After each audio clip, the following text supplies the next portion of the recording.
A Hindu temple might seem a strange place to start the story of English.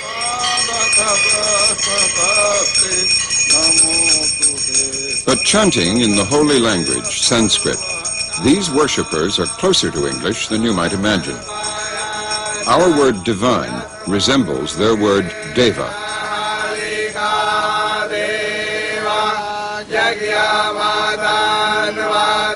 The surprising connection between English and Sanskrit was discovered at the end of the 18th century by a British judge stationed in Calcutta, Sir William Jones.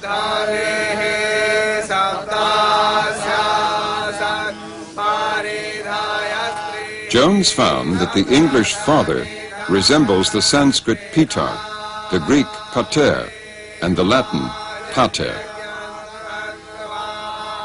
Other basic words like mother, three, me, new, and seven convinced Jones that they were all part of the same language family.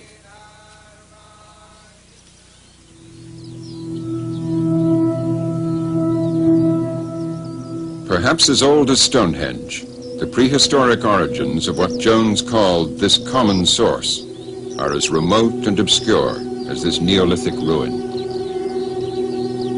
This common source is the parent of what scholars call the Indo-European group of languages. Reaching out as far as India and the Hebrides, it's given us European languages like Latin and its descendants French and Spanish, the Celtic languages of Ireland, Scotland, and Wales, the Slavic languages of Russia and Poland, and the Germanic tongues like Danish, Dutch, and English.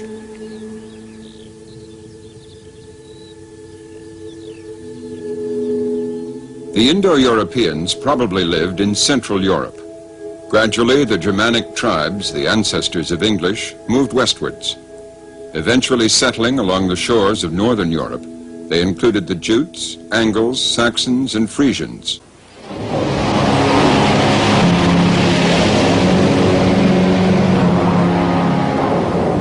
The invading Frisians, Angles, Saxons, and Jutes spoke closely related languages, which came to be known as Anglo-Saxon. In the words of the chronicler, Angles and Saxons came from the east. Across the broad sea they sought Britain. Sedan ersten hider Engle ansiaxa uppbekommen, och förbrade brimmo bruttunu sochton. Proud warmongers overcame the strangers. The mighty earls conquered the land, eager for glory. Of course, we no longer speak Old English, and it's often taught like a foreign language. But when you listen to it spoken, it doesn't sound foreign. It sounds oddly familiar. Uhtred was Hvalhunter. Uhtred was Hvalhunter. He was Swedish-speaking man. He was Swedish-speaking man.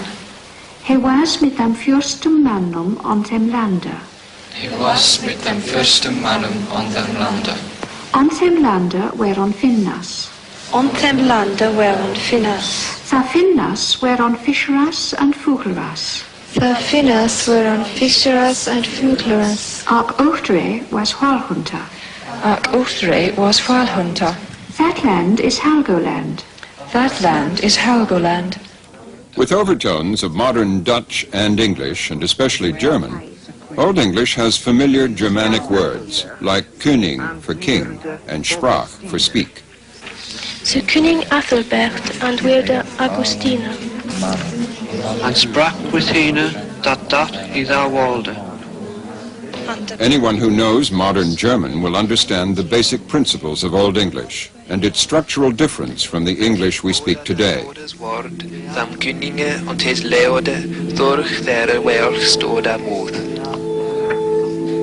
The Old English for the king is Sir König. Of the king is Thas Königes. To the king is Tham Könige. It's the endings which convey much of the grammar in an inflected language like Old English, not the prepositions. Take a simple Old English sentence like, the king meets the bishop. Sir König metteth thona bishop.